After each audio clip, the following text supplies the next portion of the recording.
नमस्कार, the voice news से मैं प्रगति सिंह, जहां प्रतिदिन हम बताते हैं आपके आसपास की जुड़ी घटनाओं के बारे में, जिसका है सीधे जनता से सरोकार। एक नजर आज की सुर्खियों पर। नवरात्रि में माता जी की आराधना के उत्सव के हिस्से के रूप में गरबा की धूम और रौनक जमाने के लिए जगह जगह आयोजकों द्वारा कई तैयारियां की जा चुकी है।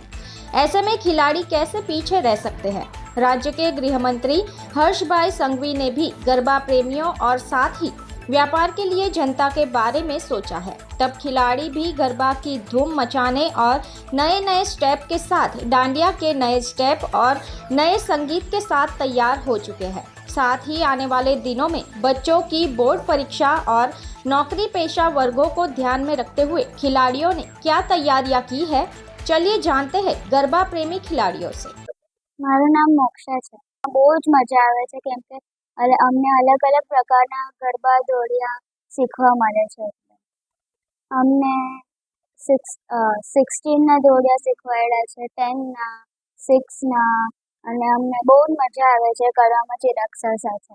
અમે હમણાં રૂટીન કરીએ છીએ, હમણાં નવું શીખ્યા છે ગલગોટો પર।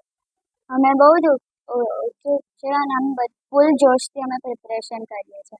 સ્વરા અમે લોકો બહુ બધું શીખ્યા છે, દોડિયા ગરબા બહુ જ બધું। અહીંયા શીખવા માટે મને એટલી બધી મજા આવે છે, હું સોચી નહીં શકું છું।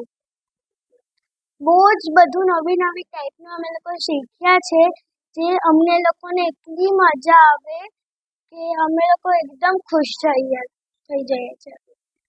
અમે લોકો બધી રીતે ભાગ લેશું, દોડિયામાં ગરબામાં બધામાં ભાગ લેશું। જે અમે નવરાત્રિ અને ડાન્સના અવનવા સ્ટેપ્સ અને લોકોને શીખવ્યું। આપણી એકેડમી પર 2.5 થી 3 વર્ષથી લઈને 60 થી 65 વર્ષના દરેક એક ગ્રુપ વર્ગના બાળકો આવે। 2024ની નવરાત્રિ માટે અમે ખેલૈયાઓ ઘણા ખુશ છીએ, કારણ કે આપણા હર્ષભાઈ સંઘવી એમણે જે આપણને પરમિશન્સ આપી છે, આ વખતે અવનવા સમયને થોડો વધારો કર્યો છે અને અમે ખેલૈયાએ પણ ઘણા બધા અવનવા સ્ટેપ્સ અને બધી તૈયારીઓ ફૂલ જોશમાં કરી દીધી છે। ખેલૈયાઓ એકચ્યુઅલી અમે લોકો ઘણા ખુશ છીએ, પણ આ વખતે અમે લોકો સાથે સાથે એ બી પ્રિપેરેશન કરીએ છીએ કે જેમ સમય તો વધારે આપ્યો છે, પણ બીજા દિવસથી નોકરિયાત વર્ગ માટે એની નોકરી જવાનું, બાળકો માટે એ લોકોની સ્કૂલે જવાનું અને સ્પેશિયલી બોર્ડ ને એ બધાની એક્ઝામ એ પણ બહુ ઘણા નજીક સમયમાં આવી રહી છે।